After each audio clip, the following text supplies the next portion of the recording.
দাড়ি টুপি জোব্বায় এবং বোরকায় হাত মোজায় পা মোজায় আল্লাহ থাকে না। আল্লাহ থাকে অন্তরে, আল্লাহ থাকে বিশ্বাসে, আল্লাহ আমাদের কাজে থাকেন, ইবাদতে থাকেন। অতএব আসুন, আমি বাংলাদেশের প্রত্যেকটি জনগণকে বলবো, আপনারা ভাবুন, কেননা এই যে আমাদের সেন্টিমেন্টটাকে কাজে লাগায়, আমাদেরকে বলা হলো কি পহেলা বৈশাখে কিছুই করা যাবে না। আরেক উপদেশটা কি বললো, না না না না পান্তা ইলিশ খাবেন না, পান্তা ইলিশ আমাদের দেশের সংস্কৃতি না। আর তাহলে তো কারাগারে পান্তা ইলিশ দিলেন যে, কারাগারে তো সবাই খেলো। সংস্কৃতি আর ধর্ম আপনারা গুলিয়ে ফেলবেন না দয়া করে। এদের তো ধর্মগুলো দাড়ি টুপির মধ্যে সীমাবদ্ধ। এই তথাকথিত ধর্ম ব্যবসায়ীরা মামুনুল হক, আজহারি সাহেব, তারেক মনোয়ার, শায়েক আব্দুল্লাহ, এরা কিন্তু একটা সময় গলা ফাটিয়ে বলতেন যে পহেলা বৈশাখ হারাম, এই নাচ গান করা হারাম, এই যে মূর্তি নিয়ে যায় যে র্যালি করা হারাম। অথচ 2025 সালে সেটা হয়ে গেল আরাম। 2025 সালে এই তথাকথিত হুজুররা, ধর্ম ব্যবসায়ীরা কি করলো, সুন্দর করে ঢাকঢোল পেটাতে পিটাতে পয়লা বৈশাখ উদযাপন করলো। তারা গান গাইলো, তারা নাচলো, তারা সবই করলো। তখন আর পয়লা বৈশাখ হারাম থাকলো না। অথচ এই আমরা কিন্তু দেখলাম যে এরাই বলছিল যে তৌহিদি জনতার নাম দিয়ে বলছিল যে না না এই মঙ্গল শোভাযাত্রা পালন করা যাবে না, এটা আনন্দ শোভাযাত্রা হোক। শোভাযাত্রার নাম পরিবর্তনে কি যায় আসে? বাংলাদেশের সংস্কৃতি পহেলা বৈশাখ, বাংলাদেশের সংস্কৃতি ফাল্গুনের উৎসব, কিন্তু এগুলা তারা আমাদেরকে করতে দিতে চাচ্ছে না। আমরা কি দেখলাম, চট্টগ্রামের ডিসি হিলে ভাঙচুর করলো। আমাদের পয়লা বৈশাখ উদযাপনের জন্য যে চট্টগ্রামের ডিসি হিলে বড় করে আয়োজন করা হয়েছিল সেটা ভাঙচুর করলো। আমরা নারায়ণগঞ্জের সরেজমিনে যে দেখলাম, জেলা প্রশাসক যে আয়োজন করেছিল, নারায়ণগঞ্জে গিয়ে দেখলাম যে সকাল 10টার সময় একটা কনসার্ট শুরু হয়ে গিয়েছিল, কিন্তু জোহরের আজান দেওয়ার সাথে সাথে তথাকথিত লোকজন বললো যে এটা আর করা যাবে না, প্রয়োজন নাই, বন্ধ করে দাও। যেই কনসার্টটা সন্ধ্যা পর্যন্ত চলার কথা ছিল, সেই কনসার্টটা কি করলো, বন্ধ করে দেওয়া হলো। তারপর আরেকদিকে হুজুররা এই চলছে, তারা খুব বাদ্য বাজাচ্ছে। তারপর ঈদের সময় আমরা কি দেখলাম, ঈদের সময় এবার তারা বড় বড় মূর্তি তৈরি করলো জিনের, তারপর গাধার পিঠে উল্টা করে বসিয়ে কাউকে তারা ব্যবহার করলো। তারপর নাসির উদ্দিন হোজ্জা সাহেবকে, এই যে মূর্তিগুলো, এগুলো কি মূর্তি না?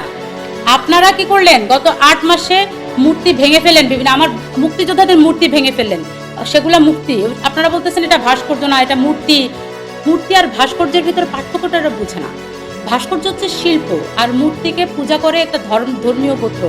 অথচ তারা ভাস্কর্য আর মূর্তির ভিতরে গোলেমালে আল্লাহু আকবার করে তারা আমাদের দেশের ভাস্কর্যগুলো ভেঙে ফেললো। বেগম রোকেয়ার ভাস্কর্য পর্যন্ত তারা ভেঙে ফেলেছিল। তারপর কি করলো, এই ঈদের সময় তারা র্যালি করলো। একদিকে শ্রমিক বেতন পেল না, আর অন্যদিকে তারা ঢাক ঢোল পিটিয়ে র্যালি করতে দেখলাম আমরা। এত বড় র্যালি, সব হুজুর, সব পুরুষ, র্যালিতে একটা মহিলাও ছিল না।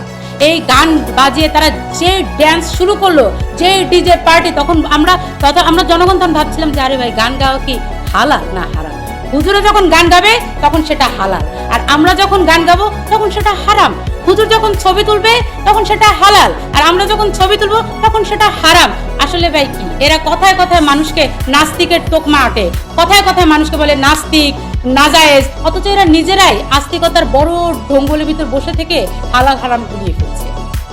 এরা প্রতিনিয়ত আমার সৃষ্টিকর্তা আল্লাহকে ব্যবহার করে এগিয়ে যায়। এরা প্রতিনিয়ত ধর্মকে কলুষিত করে। এই মামুনুল, এই আজহারি, এই তারেক মনোয়ার, এই শায়েক আব্দুল্লাহ, এরা ধর্মের শত্রু, এরা ইসলামের শত্রু।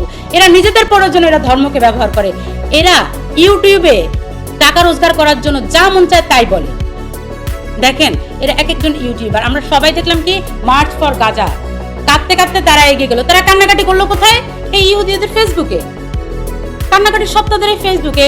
আজহারি সাহেবের চশমাটা কোথা থেকে আনা হয়েছে? রেইবানের চশমাটা কোথাকার? এটা বাংলাদেশে? এটাও তো ইহুদিদের। এইচপি ল্যাপটপটা দিয়ে প্রোগ্রামগুলো পরিচালনা করা হয়েছে, এইচপি ল্যাপটপ দিয়ে লাইভ চালানো হচ্ছে। ভাই এইচপি ল্যাপটপ কাদের? এখন এরাই কিন্তু ইহুদিদের টাকায় মোটা হচ্ছে, বড় হচ্ছে, আর আপনাকে আমাকে দেখায় যে আমরা খুব প্যালেস্টাইনের জন্য কান্নাকাটি করছি। আরে এরা তো ইউটিউবার, ইউটিউবে ভিউ বাড়ানোর জন্য, ওইখান থেকে টাকা রোজগারের জন্য এরা প্রতিনিয়ত আপনার আমার সেন্টিমেন্টটাকে কাজে লাগায়। তা না হলে মার্চ ফর গাজার ভিতরে আম চোর কোত্থেকে আসবে?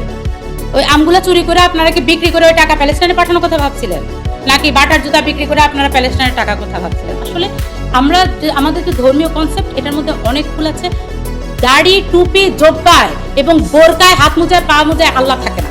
আল্লাহ থাকে অন্তরে, আল্লাহ থাকে বিশ্বাসে, আল্লাহ আমাদের কাজে থাকেন, ইবাদতে থাকেন। অতএব আসুন, আমি বাংলাদেশের প্রত্যেকটি জনগণকে বলবো, আপনারা ভাবুন, কেননা এই যে আমাদের সেন্টিমেন্টটাকে কাজে লাগায়, আমাদেরকে বলা হলো কি পহেলা বৈশাখে কিছুই করা যাবে না।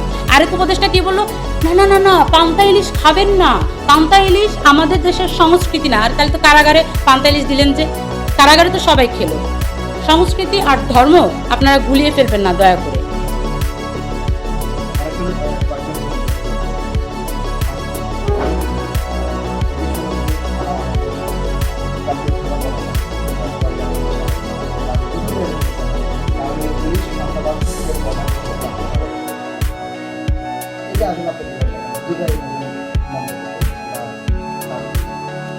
তো হুজুররা তো ওই যে বললাম নিজেদেরকে ভাইরাল করার সময় হুজুররা সবসময় মানুষের সেন্টিমেন্ট নিয়ে খেলেছেন।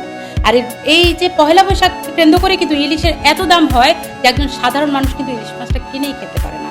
আর এই যে গরিব মানুষ তার তো 12 মাস এই পান্তা ভাত খেতে হয়। পান্তা ভাত খেতে আসলে ইলিশ লাগে না, কিন্তু এটা একটা সংস্কৃতি, আমরা ভালোবেসে এটা খাই। আর হুজুররা তো প্রত্যেকটা জিনিসকে মানে তারা নিয়ে আসে, দাবি করতে থাকে, কারণ তারা এটা দিয়ে তারা ভিউ বাড়ায়। তারা তাদের যৌক্তিক হোক অযৌক্তিক হোক যে কোনো তাদের চিন্তা ভাবনা তারা মানুষের ঘাড়ের উপর চাপিয়ে দেয়। আর তাদের তো আরেকটা প্রিয় জিনিস হচ্ছে একাধিক বিয়ে করেন 4টা বউ 4টে ইলিশ রানবো আর হেটা খাইব। এগুলো হচ্ছে হুজুরের টার্গেট। এই হুজুররা সত্যিকার অর্থে ইসলামের শত্রু। আমরা তো মামুনুল সাহেবকে দেখেছি তিনি কিভাবে ধরা পড়েছেন ঝর্ণা ম্যাডামকে নিয়ে, তাই না? এরকমই হয় আসলে।